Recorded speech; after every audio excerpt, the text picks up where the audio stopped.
বন্দে মাতারাম ভারতের জাতীয় স্তোত্র, গর্বের সঙ্গে উচ্চারণ করার কথা। বন্দে মাতারামের অবমাননা কি কেউ করতে পারে? অথচ বন্দে মাতারামের অবমাননা করলে তা শাস্তিযোগ্য অপরাধ হবে। সরকারকে এমন পদক্ষেপ করতে হচ্ছে কেন? কারা বন্দে মাতারাম গাইতে চাইছে না? মায়ের নামে কিসের ভয়? পদ্মশ্রী কাজী মাসুম আখতার শেয়ার করলেন তাঁর অভিজ্ঞতা, দেখুন।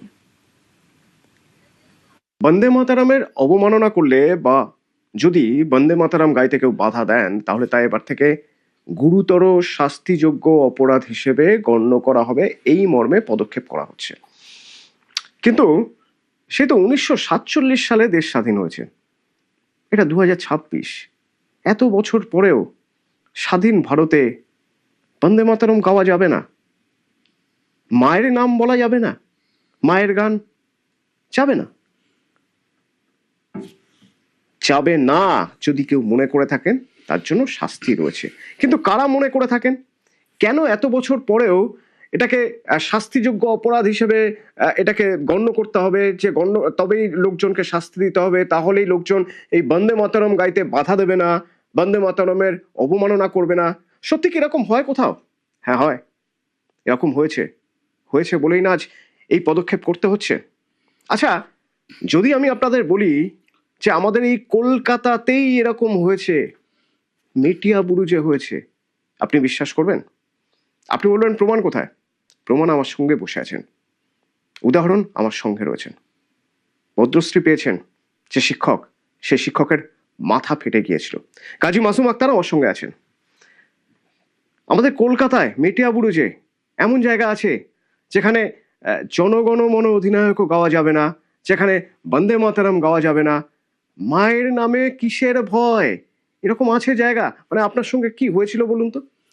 ধর্মান্ধতা আর রাজনৈতিক দেউলিয়াপনা দুটো মিশে গেলে যে পাপটা হয়, ককটেল মানে ওইটা হয়েছিল আর কি। রাজা তুমি উলঙ্গ, এটা বলার মতো কিছু লোক সমাজে এখনো আছে।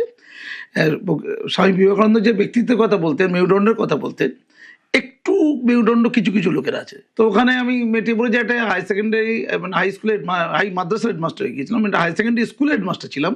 সেখান থেকে নিজের গরজে নিজে ইচ্ছা করে মাদ্রাসায় গিয়েছিলাম, হাই মাদ্রাসা, সরকারি মাদ্রাসা, আধুনিক কারিকুলাম প্রয়োগ করা হয়, যেখানে 30% থেকে 40% হিন্দু টিচার, সেখানে হেডমাস্টার হয়ে গিয়েছিলাম।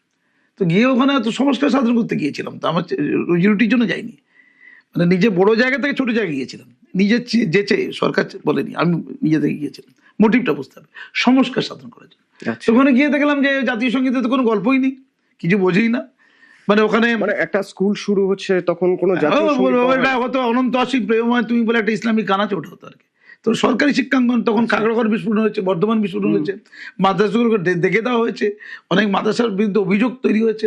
তখন খবরের কাগজে কিছু আর্টিকেল লিখেছিলাম, তাতে বলেছিলাম যে মাদ্রাসাগুলো সন্ত্রাসবাদে যুক্ত যদি প্রমাণিত হয়, সেই মাদ্রাসা মুসলমানদের গুড়িয়ে দেওয়া উচিত। এটা নিয়েও তো আপত্তি হয়েছিল। আর্লি ম্যারেজ বন্ধ করেছিলাম 100-এর বেশি, ওটাও নিয়ে আপত্তি ছিল। বিবেকানন্দ রবীন্দ্রনাথের জন্মদিন উদযাপন করেছিলাম মাদ্রাসা, ওটা নিয়ে আপত্তি ছিল।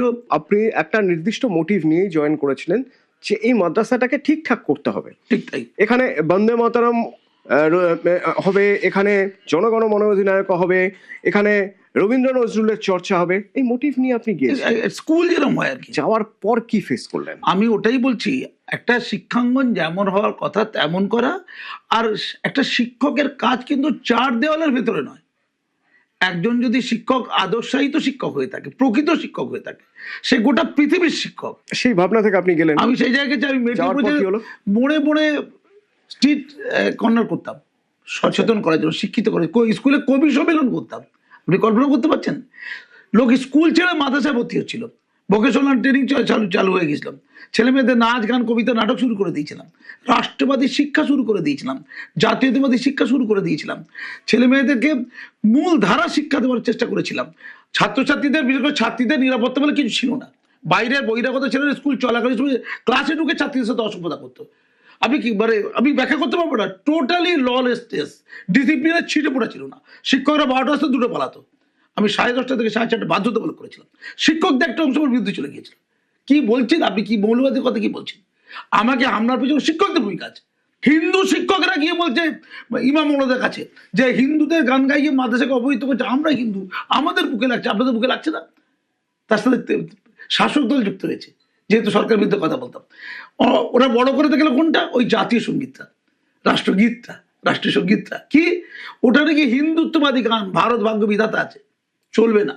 ওটাকে বারণ করছিল আমাদের স্কুল ম্যানেজিং কমিটি প্রেসিডেন্ট, তিনি হাজি সাহেব, তিনি বলে আগুন জ্বলবে, ওটা শুরু করবেন না। আমি ছেলেমেয়েদের ট্রেনিং দিয়েছিলাম। ওই একদিন হঠাৎ করে 26শে মার্চ 2025 আমি স্কুলে ঢুকেছি, 2015 2015 আমি স্কুলে ঢুকেছি, ঢুকে চেম্বারে বসেছি, হঠাৎ করে ইমাম মৌলানার টিম চলেছে একটা আচ্ছা, আমার চেম্বারে এসে বলে আপনি কেন হিন্দুদের বিজেপির গান, ওটা বিজেপি, আবার হিন্দুদের গান বিজেপির গান এখানে চালু করেছেন কেন? কোনটা বিজেপির গান? ওই যে ওই ভারত ভাগ্য বিধাতা এখানে আছে। আমি বললাম ওটা তো আমাদের ন্যাশনাল অ্যান্থেম, আমাদের ফান্ডামেন্টাল ডিউটি, ওটা গাওয়াতে হবে, সংবিধান বলা আছে ওটা, ছেলে মেয়েদের ট্রেনিং দিয়েছে, এটা আমাদের দায়িত্ব। বলছে ওটা মানি না, আমরা সাড়ে চার সাচ্ছে মানি, আপনি ওটা খান। আমরা অনন্ত আশি প্রেময় তিনি করছি, ওটা চলবে। আপনি ডায়েরিতে যুক্ত করেছেন, আমি ডায়েরিতে যুক্ত করেছিলাম, আমি ছাপারও একদম। আমি ওদের বোঝালাম যে আপনাদের আপত্তি থাকলে বলুন টলুন। বলছে আপনাকে আমরা, আপনার তসিমা নাসিন, আপনি সালমান রুশদি, আপনি এদের চর, আপনাকে হত্যা করা পবিত্র কর্তব্য, আপনি ওই হিন্দুদের জন্মদিন উদযাপন করছেন, এত বড় সাহস? ওই হিন্দুটা কে? বিবেকানন্দ, রবীন্দ্রনাথ। আপনি আর্লি ম্যারেজ বন্ধ করেছেন, আমাদের নবী অল্প বয়সে বিয়ে করেছে, আপনি কে আটকাবার? আপনি কে লাটের পান নিজের? আমি যখন দেখলাম যে অবস্থা খুব খারাপ, ওরা হুমকি টুমকি দিয়ে চলে গেল, আমি ভেতর থেকে লক করে দিলাম আমার চেম্বারটাকে, আমাকে হামলা করে দিয়ে বুঝতে পারি তখন 1000 লোক জড়ো হয়ে গেছে স্কুলের চারিদিকে গোল করে। আমাকে হত্যা করা পবিত্র কর্তব্য। আমি নাকি মাদ্রাসাকে অপবিত্র করেছি ভারতের জাতীয় সঙ্গীত গাইয়ে। আমি পুলিশ ডাকলাম, পুলিশের ওসি সহ পুরো টিম এসেছিল, তাদেরকে বোঝালেন যে হেডমাস্টার মশাই আসার পর স্কুলে অনেক উন্নয়ন হয়েছে। বলে ও সব শুনবো না, ওসব শুনবো না, ইসলামকে কলঙ্কিত করেছে, অপবিত্র করেছে, মুরতাদ, হত্যা করা পবিত্র কর্তব্য। পুলিশ বোঝালো যে উনি তো অনেক উন্নয়ন করেছেন, স্কুলটা ডেভেলপমেন্ট হয়ে গেছে, অসাধারণ বিখ্যাত হয়ে গেছে। আমাকে তো এমনি অ্যাওয়ার্ড দেয়নি এতগুলো সরকার, আমাকে তো পশ্চিমবঙ্গ সরকার রাজ্যের সেরা প্রধান শিক্ষক হিসেবে শিক্ষারত্ন অ্যাওয়ার্ড দিয়েছে মমতা ব্যানার্জি হামলার পরে। আমি বেটি করে অ্যাওয়ার্ডটা দিত। পুলিশের সামনে বলে যাচ্ছে, পুলিশ বলছে স্যার আর কন্ট্রোল করতে পারছি না স্যার, আপনাকে গাড়ি করে বাড়িতে পৌঁছে দিয়ে আমরা রাখতে পারবো না। 1000 লোক ঘিরে ধরেছে। পুলিশ তখন আমাকে স্কট করে যখন নিচে নেবে গাড়িতে তুলবে, পুলিশের হাত থেকে ছিনতাই করে বন্দুকও ছিল। ওখানকার এমএলএ মমতাজ বেগম বলেছিল স্যার আপনাকে গুলি করে মেরে দেয়নি, সৌভাগ্য আপনার। ডাইরেক্ট ফোন করে বলেছিল। আমার মাথায় লোহার রড, পুরো মাথা ফেটে যায়, সেকেন্ড রডটা মাথায় পড়লে স্পট ডেট। ওটা পরে প্রসেনজিৎ সরকার তৎকালীন এসআই এর হাতে পড়েছিল, হাত ফেটে গিয়েছিল। গার্ডিয়ান স্টেট জেনারেল হসপিটালে গেছে, সেখানে মধ্যে চলে গেছে মারার জন্য। আমি তো মরে যাবো কিনা জানি না, আমি মুখে অন্তত বলছি আপনাদের একটু লিখে নিন আমার এফআইআরটা। আমি বলেছি ওখানকার প্রসেনজিৎ সরকার, তিনি এসআই, তিনি এফআইআরটা করেছেন, তাতে জাতীয় কথা লেখা আছে। তারপরে আমাকে ওখানকার ম্যানেজিং কমিটির সেক্রেটারি ফোন করেছিলেন, আমাকে আমার ওয়াইফকে, তার প্রমাণ আছে আমার কাছে। ফোনে কি বলেছেন জানেন?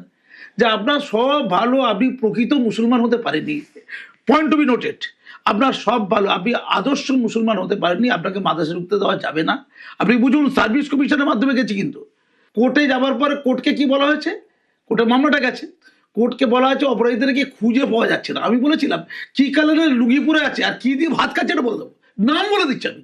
পুলিশ 12 জন পুলিশের সামনে মেরেছে, লুকিয়ে না, দিনের আলোয় মেরেছে। মানে সরকার চাইছিল না?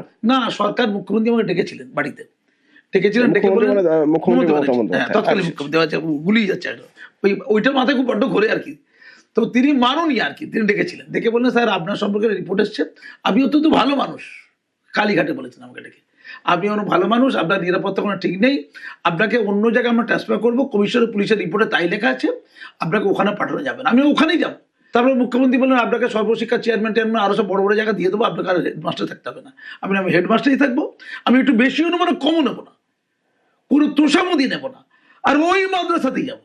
আজ যখন এরকম একটা পদক্ষেপ করছে সরকার যে বন্দে মাতরমের অবমাননা করলে শাস্তি পেতে হবে, জেল হবে, জরিমানা হবে, আপনার মনে হয় শুধু তো মেটিয়াবুরুজ নয়, আমাদের দেশের তেমন মানে আরো অনেক জায়গা রয়েছে যেসব জায়গায় বন্দে মাতরম গাইতে দেওয়া হবে না, জনগণমন গাইতে দেওয়া হবে না, এরকম ফতোয়া জারি হয়, সেগুলো বন্ধ হবে? ভারতবর্ষে 1950 সালে যখন আমাদের এটা নিয়ে আলোচনা হয়, তখন ঠিক করা হয় যে ভারতের জাতীয় সঙ্গীত হবে আমাদের জনগণমন, জাতীয় পতাকা, জাতীয় সঙ্গীত, জাতীয় প্রতীক, জাতীয় মানচিত্র, এই 4টে যদি অবমাননা করা হয় তার জন্য শাস্তিযোগ্য, সেটা শাস্তিযোগ্য 3 বছরের জেল, জরিমানা অথবা দুটোই একসাথে হতে পারে।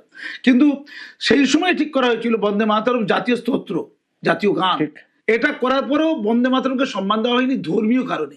কিসের ভয়? ভয়টা ধর্মের ভয়, যে ভয়ের জন্য আমার ন্যায় পাইনি আমি। দেশ উচ্ছন্ন যাক, ভোটটা থাক। আমাকে তো মাননীয় বলেছেন, আমি ওনাকে বলেছিলাম ওদের শাস্তি কখনো বলে ওইসব পরে ভাববেন, আমাদের ভোট আছে। সরাসরি তৎকালীন মুখ্যমন্ত্রী মমতা ব্যানার্জি কালীঘাটের বাড়িতে আমাকে এটা বলেছে, আপনারটা আমি রক্ষা করতে যে আপনারটা কেউ বাঁচাতে পারি, চাকরির বাইরে ইত্যাদি ইত্যাদি। স্টেট বলেছে, ধন্যবাদ ওনাকে সত্য কথা বলার জন্য। যেমন দুধের গাই বলেছে সত্য কথা, মুসলমানরা বেসিক্যালি দুধের গাই, এটা মমতা ব্যানার্জি চরম সত্য কথা বলেছে। আমি আপনাকে বলছি, জাতীয় স্তোত্র, জাতীয় গান, তাকে সম্মান জানাতে হবে। সেখানে দুটো স্ট্যান্ডার্ডকে নেওয়া হয়েছিল 1937 সালে। নেহরুরা বলেছিল ঠিক আছে দুটো নেওয়া হবে, যেখানে দেবদেবীর কথা কম আছে আর ভারত মাতার বন্দনার কথা কম আছে, জিন্নারা সব চেপে ধরেছিল। তো তখন এটা ঠিক হলো যে আর বাকিটা নেওয়া যাবে না। কিন্তু দেখুন দুটো স্তোত্র মানেনি, মুসলমানরা কোতল করে দেবে এটার জন্য। বন্দে মাতরম জাতীয় সঙ্গীতের জন্য যদি কোতল করতে পারে, তাহলে বন্দে মাতরম হালটা দেখুন। সেই জন্য এখন 6টা স্তোত্রকেই নেওয়া হচ্ছে। কেন মানবো না? দেশ আমার তো মা। এই যে একটা দেশের জাতীয় গানকে সেই দেশের লোকের একটা অংশ অপমান করবে, এটা মেনে নেওয়া যায় না। তাই 1971 সালে এটা ওই যে prevention of insult to national honour act 1971, সেইটাকে নতুন করে অ্যামেন্ডমেন্ট করা হচ্ছে, সংশোধনী করা হচ্ছে 2026-এ, যাতে করে শাস্তিযোগ্য অপরাধ হিসাবে এটা বলবৎ করা যায়। আমার প্রশ্ন, জাতীয় সঙ্গীত গাওয়াতে গিয়ে যে রক্তাক্ত হয়ে মৃত্যুমুখে পড়লাম, কোর্টে এখনো নিজের পকেটে পয়সা লড়ছি, অপরাধীরা এখনো শাস্তি হয়নি, ঘুরে বেড়াচ্ছে, তাদের বিরুদ্ধে ওয়ারেন্ট রয়েছে। সরকার চাইনি, তাই হয়নি। যেমন গুন্ডা দমন আইন, গুন্ডারা আগেও ছিল, আইনও ছিল, দমন হয়নি। তেমন যারা দেশকে ভালোবাসবে না, যারা দেশের প্রতি বিট্রে করবে, যারা জাতীয় গানকে, জাতীয় সঙ্গীতকে অসভ্য অপমান করবে, অবহেলা করবে, তাদের জন্য কোনো আইন থাকবে না। তার দেশ বাঁচবে কোথায়? একটা কথা ঠিক বলেছেন, সরকার চায়নি তাই হয়নি। আর সরকার চাইলে যে কি হতে পারে তা আমরা দেখেছি। আমরা রেড রোডে নামাজ বন্ধ হতে দেখেছি, আমরা দেখেছি পার্ক সার্কাসে কথায় কথায় রাস্তায় বেরিয়ে পড়া বন্ধ হয়ে গিয়েছে, আমরা দেখেছি জেলার বিভিন্ন জায়গায়, সেই সব জায়গায় ধর্মের নামে কিভাবে জায়গা দখল করে নেওয়া হয় সেগুলো বন্ধ হয়ে গেছে। সরকার চাইলে তো সব হয়। শুধু মৌলবাদীরা না, নিজেদের ঘৃণ্য স্বার্থে। আমি শিক্ষামন্ত্রীকে বলছি, এদেরকে তদন্ত করে দেখুন সরকারি শিক্ষাঙ্গনে এই পচনগুলো আছে কোত্থেকে। আমি হেডমাস্টার হিসেবে গেলে 2 বছর ছাত্র সংখ্যা একটা মরে যাওয়া স্কুলে 10 গুণ হতে পারে, বাকিরা সবাই মিলে 0 করে দিচ্ছিল কেন? তফাৎ কোথায়? তফাৎ ছিল, আছে, থাকবে। ওই থাকবেটাকে দূর করতে হবে। তার জন্য এইসবগুলো অ্যাক্ট চাই, গুন্ডা দমন আইন আর জাতীয় সম্মানকে অসম্মান করার প্রতিরোধ আইন দরকার আছে, দরকার ছিল, দরকার থাকবে। ধন্যবাদ।